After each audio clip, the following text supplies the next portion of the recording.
Bien, ahora vamos a empezar con el análisis de varianza de dos factores con iteración, o también conocido como con repetición. Bien, vamos a definirlo como un arreglo rectangular de las observaciones donde las C columnas, es decir, vamos a simbolizarlas con la letra C a las columnas, que representan los tratamientos del factor A. Y las R filas, de la misma manera, vamos a reemplazar con R a las filas que representan los niveles o tratamiento del factor B. Eso en el sentido que es un análisis de varianza de dos factores. Pero ¿por qué lo llamamos con iteración? Porque la combinación de ambos genera obviamente una celda en la tabla, la cual, a diferencia del tradicional análisis de varianza de dos factores, cada celda va a estar formada por varias observaciones que lo vamos a simbolizar con N, que es la cantidad de observaciones que hay en cada celda. De manera que la cantidad de datos en cada celda, es decir, el N, mínimamente debe ser 2, es decir, mayor o igual a 2 réplicas o 2 datos por cada celda. Eso lo vamos a simbolizar de esta manera.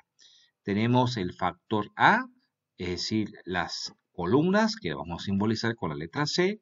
Vamos a tener el factor B, los tratamientos o niveles para el factor B, y la combinación de ambos factores nos genera diversas celdas, donde dentro de cada una de ellas mínimamente habrá dos valores, es decir, n valores.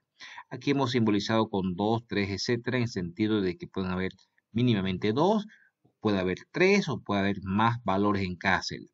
El hecho de haber más de uno automáticamente nos genera este tipo de análisis de varianza de dos factores con iteración o con repetición. Pero entonces eso va a generar que nos planteemos un conjunto de hipótesis inicialmente para el factor que está en las columnas, en este caso el factor A, donde nos plantearemos como la hipótesis nula para el factor de las columnas en el sentido de que todos los alfa suisos son igual a cero, es decir, que no existe diferencia entre los niveles o tratamientos del factor que está en las columnas. Y como hipótesis alternativa para el factor de la columna, que por lo menos existe un alfa i diferente a cero, es decir, que sí existe diferencia entre los niveles o los tratamientos del factor que está para las columnas.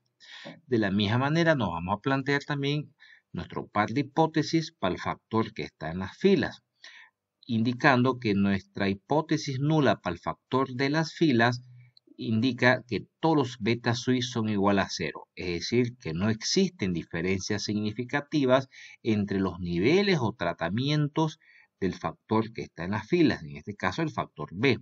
Y como nuestra hipótesis alternativa para el factor de las filas, que existe por lo menos un beta suite diferente a cero. Eso significa que sí existen diferencias significativas entre los niveles o tratamientos del factor que está en las filas.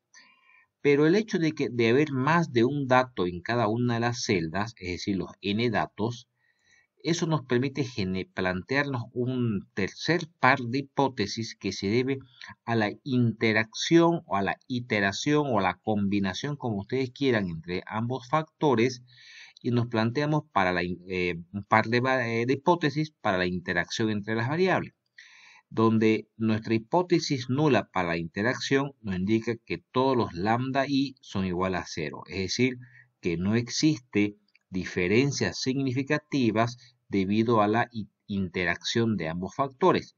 Y como nuestra hipótesis alternativa para la interacción de variables, que existe por lo menos un lambda i que es diferente a cero, es decir, que sí existen diferencias significativas debido a la combinación de ambos factores.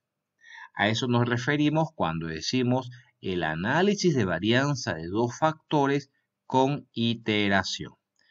Muchas gracias.